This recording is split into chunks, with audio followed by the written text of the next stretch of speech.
Hello everyone, welcome to our channel optimal study. আজকে 12ই December 2020 ICDS main exam হচ্ছে। তো ICDS main এক্সামের first half অর্থাৎ paper 1 English question পেপারটা তোমাদের সামনে আজকে আমি নিয়ে এসেছি। তো চলো শুরু করা যাক আজকে আইসিডিএস ইংলিশ পেপারে কি কি কোশ্চেন এসছে। তো ফার্স্ট এসছে একটা সামারি। তো সামারিটা কি নিয়ে, several times in the history of the world particular countries and cities or even small groups people have attend high degree of civilization, yet none of these civilization were have lasted, and one of the reason why they didn't last was that they were confined within a very few people. They were like little oases of civilization in deserts of barbarism. Now it is good being civilized if everybody around you is barbarous, or rather it is some good, but it is very risky, for the barbarians are always liable to break in on you, and with their greater number and brute vigor scatter your civilization to the winds. Over and over again in history, comparative civilized people dwelling in cities have been conquered in this way by barbarians, coming down the hills and barbering and killing and destroying whatever they found in the plains. In the 13th century, most of Europe was overrun in this way by the Mongols from Central Asia, and civilization as they existed were nearly destroyed. None of the noticeable things about modern civilization, which is also one of the reasons why it is likely to outlast the others, that it is more or less free from this particular danger, and it is free from it because it is far less local and far more widespread than the others, so widespread indeed that it already covers a large part of the earth. তো এখানে প্যাসেজটা পড়ে মোটামুটি যেটা বোঝা গেল, এখানে বলতে যাচ্ছে যে আগের পুরনো যে সিভিলাইজেশনগুলো ছিল সেই সিভিলাইজেশনগুলো লোকালাইজড ছিল, অল্প অল্প জায়গার মধ্যে ছিল, এবং হিস্ট্রিতে আমরা বারবার দেখেছি যে বারবারিজম বা আনসিভিলাইজড এরিয়ার থেকে লোকজন এসে সিভিলাইজড শহরগুলোকে ধ্বংস করতো এবং জয় করে নিত। যেহেতু সিভিলাইজড শহরের সংখ্যা কম ছিল, তার জন্য বিভিন্ন পাহাড় এবং জঙ্গলের বারবারিক লোকেরা এসে সভ্য সমাজকে ধ্বংস করতো। এর কারণ ছিল সভ্য সমাজের সংখ্যা ছিল কম এবং খুবই লোকালাইজড। কিন্তু এখন আমাদের মডার্ন যুগে মডার্ন সিভিলাইজেশনে সেটার রিস্ক অনেক কমে গেছে, কেননা আমাদের এখনকার যে সিভিলাইজেশন এটা মোরাললেস ওয়াইড স্প্রেড। তো এটাই হচ্ছে মেন প্যারাটা দিয়েছে, এটাকে তোমাদের সুন্দর করে সামারি আকারে লিখতে হবে। এখানে যা ওয়ার্ড আছে তার 1/3 আকারে, তার 1/3 ওয়ার্ডে লিখতে হবে। নেক্সট দেখো একটা রিপোর্ট দিয়েছে, write a report on how a particular locality in Kolkata voluntarily has taken up good practices on maintaining hygiene and social distancing to bring down active cases of COVID-19 and setting an example for others.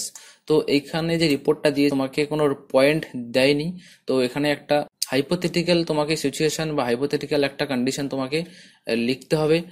এবং কন্ডিশনটা কি, যে কলকাতার কোনো একটা local এরিয়াতে কিছু voluntary কাজ, মানে কোভিড-19কে দমন করার জন্য কিছু পদক্ষেপ কোনো এলাকায় নেওয়া হয়েছে, যার জন্য কোভিড-19 এর অ্যাক্টিভ কেস কমে গেছে। এটা একটা এক্সাম্পল ক্রিয়েট করেছে অন্যদের জন্য, যে হাইজিন এবং সোশ্যাল ডিস্টেন্স, এই দুটো পয়েন্টের উপর, এই দুটো কি পয়েন্টের উপর বেস করে তোমাদের রিপোর্টটা লিখতে হবে।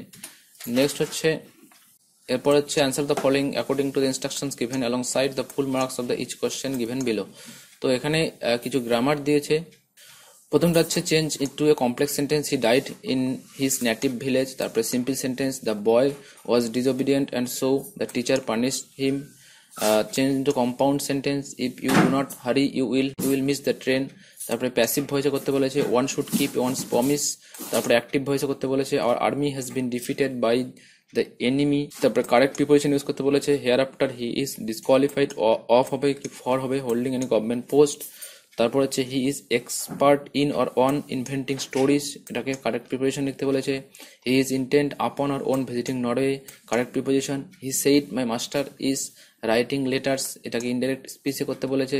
হি called upon God and said that he was ruined, এটাকে ডাইরেক্ট স্পিচে করতে বলেছে। গিভ অ্যান অ্যান্টোনিমস ফর ফেরোসাইজের বিপরীত শব্দ লিখতে বলেছে।